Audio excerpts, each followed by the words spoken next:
ప్రతిధ్వనికి స్వాగతం. వైఎస్ వివేకానందరెడ్డి సాధారణ వ్యక్తి కాదు. మాజీ ఎంపీ, మాజీ మంత్రి, మాజీ సీఎం సోదరుడు, మరో మాజీ సీఎం బాబాయ్. సొంత ఇంట్లో అత్యంత కిరాతకమైన పద్ధతిలో వివేకాను హత్య చేసి ఈ మార్చి 15కి 6 ఏళ్లవుతోంది. వివేకాను చంపిన వారిని కళ్లారా చూసిన వ్యక్తి వాచ్మెన్ రంగన్న.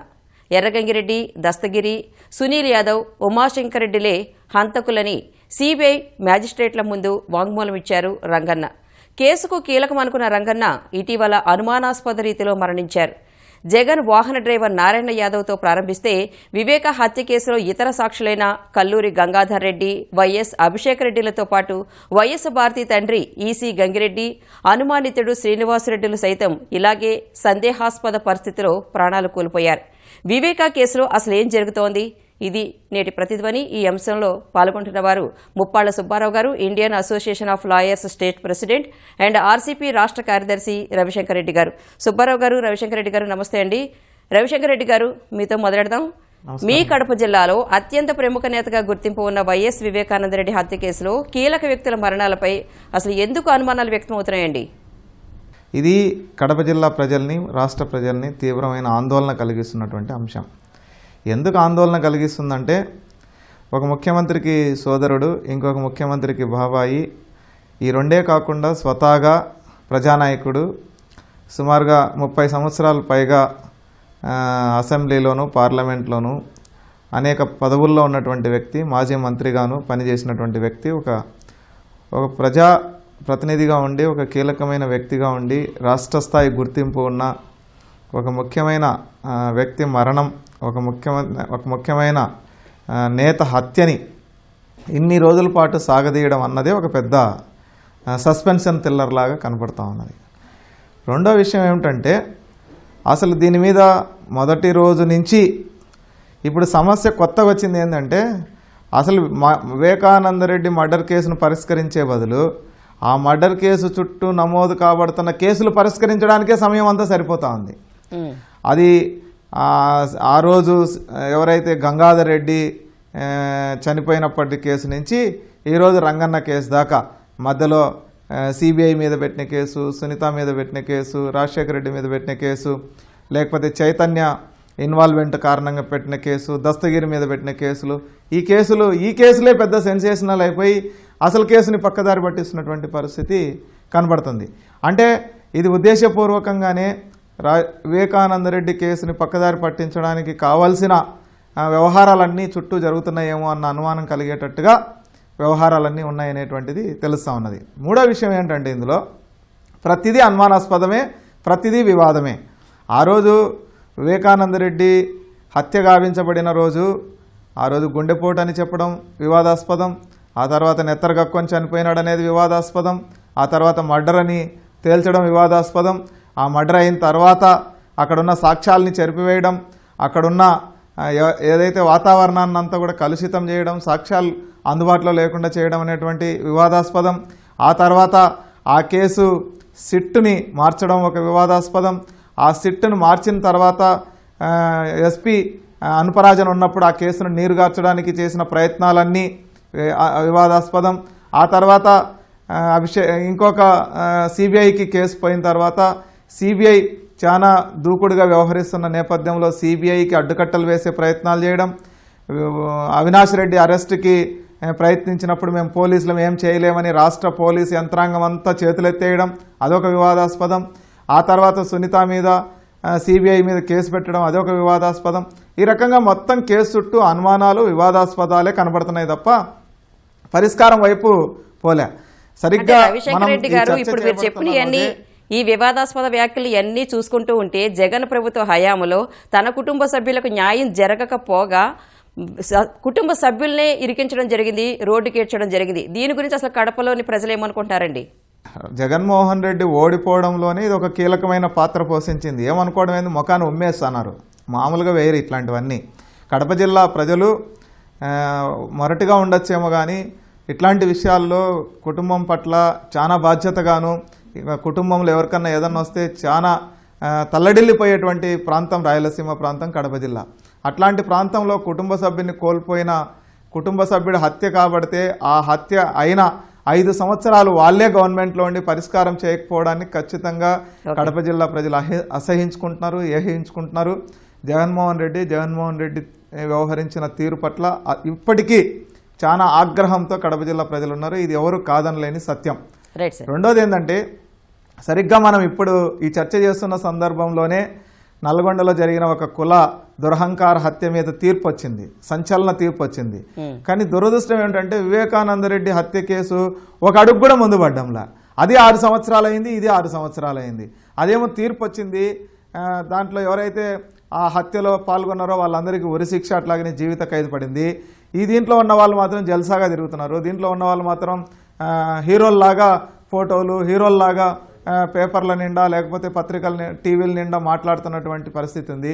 పైపెచ్చు చంపివేయబడ్డటువంటి వివేకానంద రెడ్డి వ్యక్తిత్వాన్ని పూర్తి హననం చేసే ప్రయత్నం చేస్తున్నారు.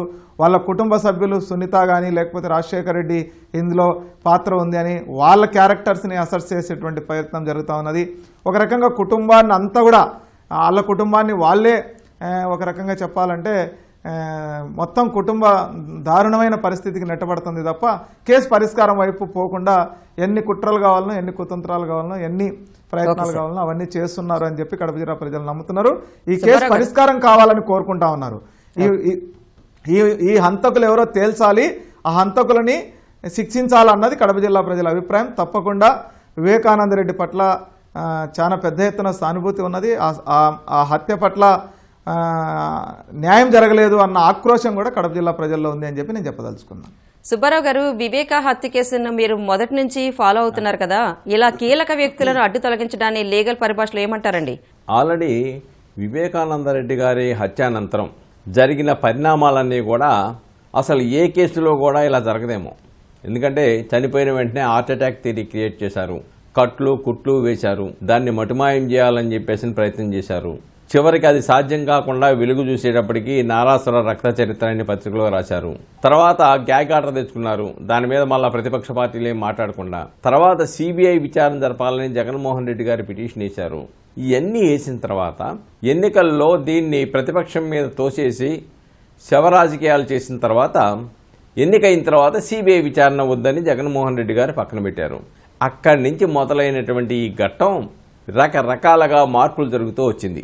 ఎందుకంటే రామ్ సింగ్ సిబిఐ అధికారి రామ్ సింగ్ దీంట్లో విచారణ స్పీడ్ చేసినప్పుడు ఈ గంగాధర్ రెడ్డిని వాడేశారు, అలానే శ్రీనివాస్ రెడ్డిని వాడేశారు. వాళ్ళ మీద కేసులు పెడతాం మొదలెట్టేశారు. వాళ్ళు బలవంతాన గంగాధర్ రెడ్డి చెప్పాడు, నన్ను ఒప్పుకుంటే నాకు 10 కోట్ల రూపాయలు ఇస్తామని చెప్పేసి శివశంకర్ రెడ్డి చెప్పాడు అని చెప్పేసి. తర్వాత ఏం చెప్పాడు, తర్వాత వీళ్ళు బెదిరించడంతో లేదు సిబిఐ అధికారి బలవంతంగా నా చేత చెప్పించారన్నాడు. అది జరిగిన కొద్ది కాలానికే గంగాధర్ రెడ్డి చనిపోయాడు. అలానే శ్రీనివాస్ రెడ్డి కూడా అంతే. ఆయన చాలా స్పష్టంగా ఆయన సాక్ష్యం ఇచ్చిన తర్వాత నార్కో ఎనాలిసిస్ టెస్ట్ ఆయన మీద చేసిన తర్వాత కొద్ది కాలానికి ఆయన చనిపోతాడు. అలాగనే ఎవరైతే సిబిఐకి సాక్ష్యం చెప్పింది డాక్టర్ అభిషేక్ రెడ్డి. ఈ అభిషేక్ రెడ్డి అక్కడికి వెళ్ళాము, అక్కడంతా ఇది హత్యగా ఉంది, శివశంకర్ రెడ్డి అలాగనే అవినాష్ రెడ్డి మిగతా భాస్కర్ రెడ్డి వీళ్ళంతా కూడా దీన్ని హత్యని ప్రక్కదోవ పట్టించడానికి సాక్ష్యాలను మటుమాయం చేయడానికి ప్రయత్నం చేశారు అని చెప్పాడు. పాపం అతి చిన్న వయసులోనే డాక్టర్ కూడా చనిపోయాడు. అలానే గంగిరెడ్డి తన ఆసుపత్రి నుంచి జనాలు తీసుకొచ్చేసి ఆ చనిపోయినటువంటి వివేకానంద రెడ్డికి కట్లు వేసి దాని మీద పూలు జల్లి ఇది హత్య కాదు అని చెప్పడానికి ప్రయత్నం చేశారు. తర్వాత భారతిరెడ్డి గారి తండ్రి గంగిరెడ్డి చనిపోయాడు.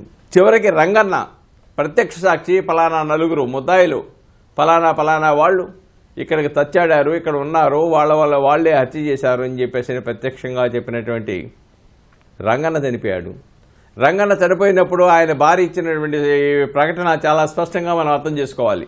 ఈ సంఘటన తర్వాత సాక్ష్యం చెప్పిన తర్వాత నా భర్తని పోలీసు వాళ్ళు వేధించారు, ఆ వేధింపుల వలన చనిపోయారన్నారు. అంటే ఇప్పుడని కాదు దాని అర్థం.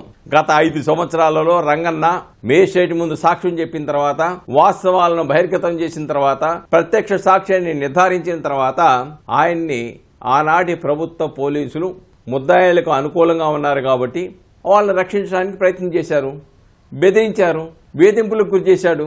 ఆ ఆవేదన నుంచి చనిపోయి ఉండడు. వీటన్నిటి మీద కూడా ఇప్పుడు సమగ్ర విచారణ జరపాలి. ప్రజల చేత గుర్తింపబడిన నాయకుడు, రాయలసీమలో పెద్ద ఎత్తున తన అభిమానులు ఉన్నటువంటి నాయకుడు, ప్రజాభిమానాన్ని పొందిన నాయకుడు, ప్రజాప్రతినిధులుగా కొనసాగిన నాయకుడు, ఆయన్ని రాజకీయ ఆధిపత్యం కోసం చంపారు. అందరికీ తెలుసుగా. ఆయన్ని అవినాష్ రెడ్డికి ఎంపీ సీట్ ఇవ్వద్దు, షర్మిలమ్మకు కానీ విజయమ్మకు కానీ లేకపోతే నాకు కానీ మాత్రమే ఇవ్వండి అని చెప్పేసి అడ్డు తగిలిన వ్యక్తి, అవినాష్ రెడ్డికి అడ్డు తగిలిన వ్యక్తి వివేకానందరెడ్డి.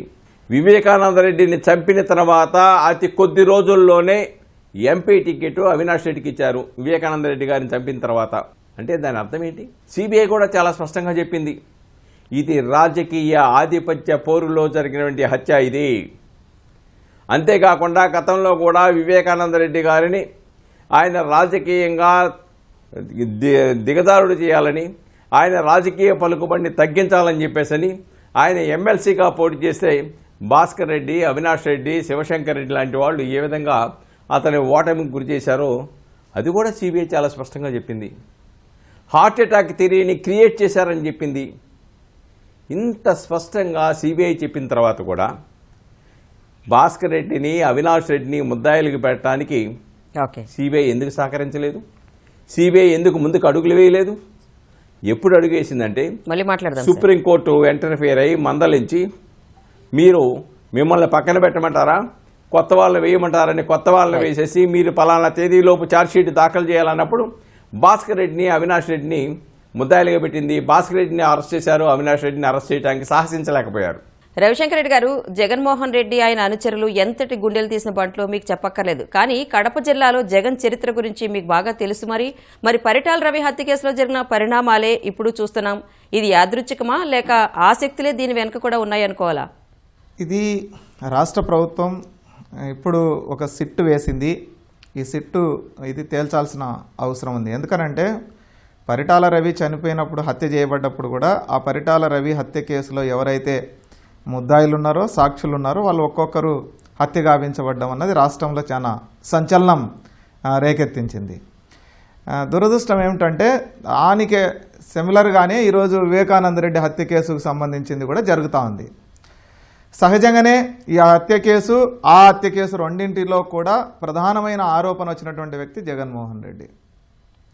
జగన్మోహన్ రెడ్డికి సంబంధించిన ఎవరైతే ముఠా ఉందో ఆ ముఠాలే ఆ రోజు పరిటాల రవిని హత్య చేసినారు అన్న విమర్శల్ని, ఆరోపణలని తీవ్రంగా ఎదుర్కొన్నటువంటి పరిస్థితి ఉంది. ఈరోజు అదే కుటుంబమే వాళ్ళు జగన్మోహన్ రెడ్డి నాయకత్వంలోనే వివేకానంద రెడ్డి హత్య జరిగింది అన్నది ఇక్కడ ఉన్నటువంటి చర్చ. దానికి వెనక పక్క వీళ్ళు ఉంటే ముందు పక్క ఉన్న వాళ్ళు భాస్కర్ రెడ్డి, లేకపోతే అవినాష్, లేకపోతే శివశంకర్ రెడ్డి, ఇంకొకరు అన్నది సిబిఐ ఎస్టాబ్లిష్ చేసినటువంటి విషయం. అది మనం చెప్పడమో లేకపోతే ఇంకోటి కాదు. కడప జిల్లా ప్రజలు కూడా అదే అనుకుంటున్నటువంటి మాట. దీంట్లో ఏమీ దాపరికం ఏం లేదు. ప్రజల అభిప్రాయం కూడా ఇది. మీరు ఏ టీ బంక్ దగ్గరికి వెళ్ళి, మామూలుగా రచ్చబండ దగ్గరికి వెళ్ళి, ఏ బస్టాండ్ కూడలికి వెళ్ళి అడిగినా కూడా, పులివెందుల పోళ్లంగల్ల సర్కిల్లో అడిగినా కూడా ఇదే చెప్తారు. దీనికి మించి కడప జిల్లా ప్రజలు ఏమీ అనుకోవట్లేదు. తప్పకుండా దీని వెనకాల జగన్మోహన్ రెడ్డి లేకపోతే ఎవరైతే ముద్దాయిలు ఉన్నారో వాళ్ళ పాత్ర ఉంటుంది అన్న అనుమానం అయితే ప్రజల్లో చాలా బలంగా ఉంది.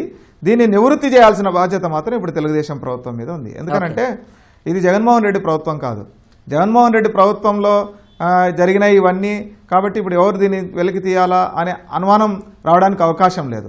తప్పకుండా ఈ ప్రభుత్వం 100కి 100 పాళ్ళు ఈ జరిగిన అన్ని మృతులపైన సమగ్రమైన విచారణ చేయాలి. దీని వెనుకలున్న దుర్మార్గుల్ని లేకపోతే రాక్షస మనస్తత్వం ఉన్న వాళ్ళని బయటికి తేవాలా, ప్రజల ముందర దోషులుగా పెట్టాలా, చట్టం ముందర దోషులుగా పెట్టాలా, వాళ్ళందరికీ శిక్ష పడాలా. సుబ్బారావు గారు, సాక్షులే న్యాయానికి కళ్ళు చెవులు. నేరస్తులను చట్టం ముందు తీసుకొచ్చి వారి పాపాలకు తగిన దండన విధించాలంటే సాక్షులే కీలకం కదా. మరి ఇప్పుడు ఆ సాక్షులను కాపాడటమే కష్టంగా మారింది. ఇది చట్టానికి న్యాయానికి ఒక సవాల్ కాదంటారా? డెఫినెట్గా అండి. ఎంచేతంటే ఆల్రెడీ సాక్షులను రక్షించడానికి విట్నెస్ ప్రొటెక్షన్ స్కీమ్ అని ఒకటి ఉంది.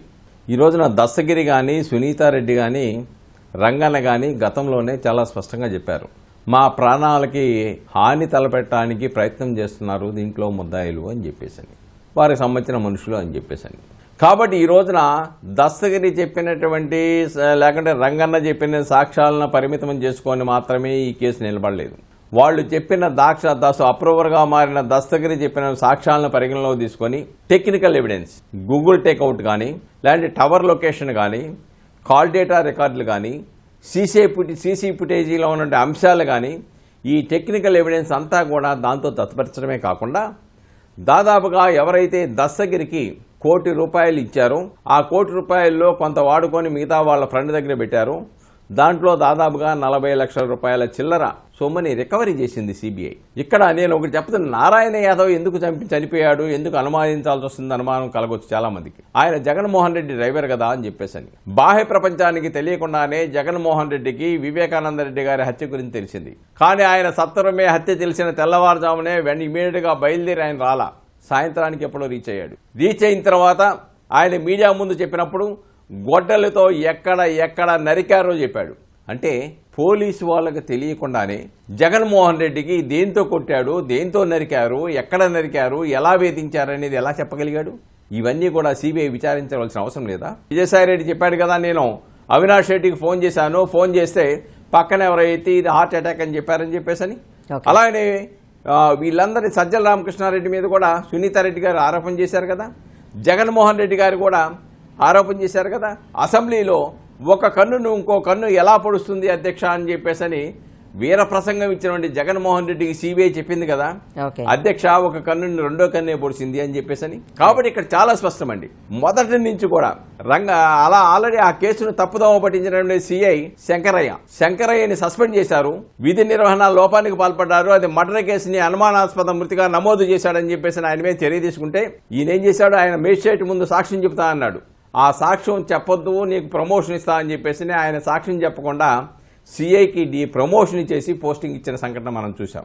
కాబట్టి ఇవన్నీ కూడా సాక్షులను రక్షించడానికి ఎన్ని విధాల ప్రయత్నం చేయవలసినవన్నీ కూడా గత ప్రభుత్వ హయాంలో వైఎస్ఆర్సీపీ నాయకులు కానీ, పదవుల్లో ఉన్నటువంటి జగన్మోహన్ రెడ్డి లాంటి వాళ్ళు కానీ ఏ విధంగా చేశారనేది ఈ రాష్ట్ర ప్రజలకు తెలుసు, వాస్తవాలు తెలుసు. ఇంకా దీంట్లో విచారణ జరగాల్సి సిబిఐ పంజరంలో చిలకలాగా వ్యవహరిస్తూ ఉంది. ఆనాడు ప్రభుత్వం సహకరించలేదని చెప్పింది.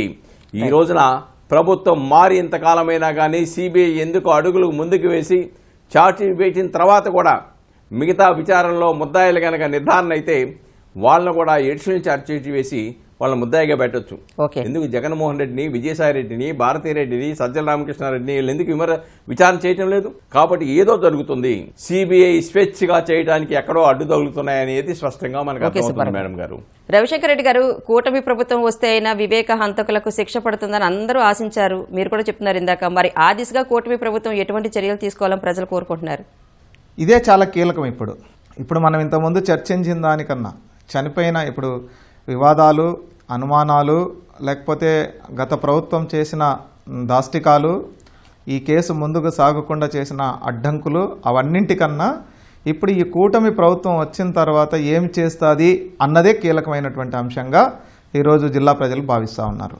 జిల్లా ప్రజలు ఏమనుకుంటున్నారంటే రెండు విషయాలు చాలా క్లారిటీగా ఉన్నాయి.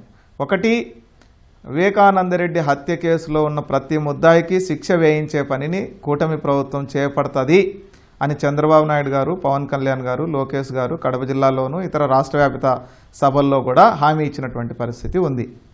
దీన్ని నెరవేర్చేటువంటి పద్ధతుల్లో సిబిఐ మీద కోర్టుల్లో ఈ రెండు చోట్ల చాలా ఉదాసీనమైనటువంటి వైఖరి అవలంబిస్తూ ఉన్నాయి. సిబిఐ 8 నెలల కాలంలో ఒక అడుగు కూడా కడప జిల్లా ఈ వివేకానంద రెడ్డి హత్య కేసుకు సంబంధించి ముందుకు పోలే. సుప్రీంకోర్టు ఒక మాట చెప్తుంది, ప్రజాప్రతినిధులు ఉన్న కేసుల్ని రోజువారీగా విచారించి 6 నెలల్లో పూర్తి చేయాలి అని అంటది.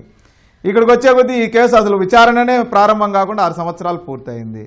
సిబిఐ ఈ కేసులో ఎవరెవరు ఆ రోజు ఆటంకాలు ఉన్నాయి ముద్దాయిలను అరెస్ట్ చేయడానికి. ఈ రోజు ఏం ఆటంకం ఉంది సిబిఐకి? ఆ రోజు ఆటంకం ఉంది సిబిఐ విచారణ చేయడానికి. ఈ రోజు ఏం ఆటంకం ఉంది? ఆ రోజు సాక్షుల్ని వీళ్ళు ప్రొటెక్ట్ చేయడానికి రాష్ట్ర పోలీస్ యంత్రాంగం సహకరించలేదు. ఈరోజు మీకు ఏం సహకరించకపోవడం ఉంది? ఈరోజు సిబిఐకి ఉన్న ఆటంకాలు ఏమిటి? సిబిఐకి కావాల్సిన అన్ని రకాల సాయం చేయడానికి రాష్ట్ర ప్రభుత్వం సిద్ధంగా ఉన్న నేపథ్యంలో సిబిఐ ఎందుకని ఈ కేసుని చాలా ఉదాసీనంగా వ్యవహరిస్తా ఉన్నదో, సిబిఐలో ఉన్నటువంటి ఉన్నత స్థాయి వ్యక్తులు ప్రలోభాలకో లేకపోతే ఇంకొక దానికో లొంగిపోయినారా అన్న చర్చ కూడా ఈ ప్రాంతంలో జరుగుతూ ఉంది. ఇప్పటికైనా సిబిఐ తన విశిష్టతని, తన నిజాయితీని, తన పనితీరుని రుజువు చేసుకోవాల్సిన సందర్భంలో ఉంది అని చెప్పి నేను భావిస్తాను. రైట్. సుబ్బారావు గారు, మరి ఈ కేసు కోర్టులో నిరూపణ అయి దోషులకు శిక్ష పడాలి అంటే ప్రభుత్వం కానీ దర్యాప్తు సంస్థలు కానీ ఇప్పటి నుంచి ఇంకా ఎలాంటి చర్యలు తీసుకోవాలంటారు? ఇప్పుడు ఒకటండి, ఆల్రెడీ ప్రభుత్వం పూర్తిగా సహకరించే స్థితిలో ఉంది కాబట్టి సిబిఐ ఎవరైతే ఇంకా విచారించవలసిన వాళ్ళు ఉన్నారో వాళ్ళని సత్వరం విచారించాలి. ఎందుకంటే ఆల్రెడీ ఛార్జ్షీట్ ఫైల్ చేసింది న్యాయస్థానంలో. సుప్రీంకోర్టు నిర్దేశించిన సమయం ఇచ్చింది, ఆ సమయంలో దాఖలు చేయమంది, దాఖలు చేశారు. ఇప్పుడు ముద్దాయిల వరకు 8 మంది ముద్దాయిలు ఉన్నారు. వాళ్ళ మీద ఆధారాలతో సహా వేశారు, సాక్షులు సంబంధించినటువంటి సాక్ష్యాలను వేశారు, టెక్నికల్ ఎవిడెన్స్ అన్నీ కూడా కోర్టులో దాఖలు చేసేశారు. కాకపోతే ఇక్కడ కొన్ని ప్రధానమైన అంశాలు, అనకొండలు ఎవరున్నాయి వెనకుండి నడిపించిన వాళ్ళు ఎవరు, 40 కోట్ల రూపాయలు సఫారీ ఇవ్వడానికి ఆ స్తోమత ఉన్న వ్యక్తులు ఎవరు, లేకపోతే ఈ యొక్క ₹1 కోటి దస్తగిరికి ఇచ్చినటువంటి ఆ ₹1 కోటి ఏ అకౌంట్ నుంచి ఎక్కడ ట్రాన్స్ఫర్ అయ్యింది, ఈ యొక్క సాక్షిలో వచ్చిన కథనం కానీ, లేకుంటే జగన్మోహన్ రెడ్డి గారు చెప్పిన అంశాలు కానీ, విజయసాయి రెడ్డి చెప్పిన అంశాలు కానీ వీళ్ళకి ఎక్కడి నుంచి వచ్చినాయో విచారించవలసిన అవసరం ఉంది. అది విచారించడానికి 1 నెల కూడా పట్టదు. ఒకవేళ దాంట్లో వీళ్ళు కూడా పాత్ర ఉందని నిర్ధారిస్తే వీళ్ళని కూడా ముద్దాయిలుగా ఎడిషన్ పెట్టి ఎడిషన్ ఛార్జ్షీట్ కోర్టులో దాఖలు చేయాలి. అది త్వరితగతిన 1 మంత్లో 2 మంత్స్లో చేసేయచ్చు. చేసేసిన తర్వాత ప్రత్యేకమైన ఏదైతే ప్రజాప్రతినిధుల మీద ఉన్నటువంటి కేసులు ప్రత్యేక న్యాయస్థానాల్లో విచారించాలని చెప్తూ ఉన్నారు. సుప్రీంకోర్టు ఏదైతే రోజువారీ విచారణ జరగాలి ప్రజాప్రతినిధుల మీద కేసు అని చెప్తూ ఉన్నారు, ఆ కేసులు ఆ విధంగా జరిగే విధంగా సిబిఐ కానీ, సిబిఐ తరపించే వాదించే ప్లేడర్ కానీ దానికి చర్యలు తీసుకోవాలి. ఎంచేతంటే న్యాయస్థానం ముందున్నప్పుడు సిబిఐ తరపున ఏమైనా పిటిషన్లు వేస్తే లిటిగేషన్లు పెంచుతూ ఉంటే, లేదంటే రోజువారీ విచారణ జరపమన్నారు కాబట్టి మేము సిద్ధంగా ఉన్నాము ఆర్గ్యుమెంట్ చెప్పడానికి అని చెప్తే ఒకసారి వాయిదా ఇస్తాడు, రెండోసారి లేదు నేను టైం ఏమనో చెప్పేయండి అంటాడు, అయిపోద్ది. కానీ ఆ పరిస్థితి జరగట్లా న్యాయస్థానాలలో. ఎందుకు జరగట్లేదు అంటే సిబిఐని క్రియాశీలకంగా పనిచేసే విధంగా ఒత్తిడి తీసుకురావాల్సిన పరిస్థితులు దాపురించాయనేది చాలా స్పష్టంగా మనకు అర్థమవుతుంది మేడం గారు. Right, thank you very much sir. Subbarao గారు, రవిశంకర్ రెడ్డి గారు, ప్రతిధ్వని చర్చలో పాల్గొన్నందుకు ధన్యవాదాలు.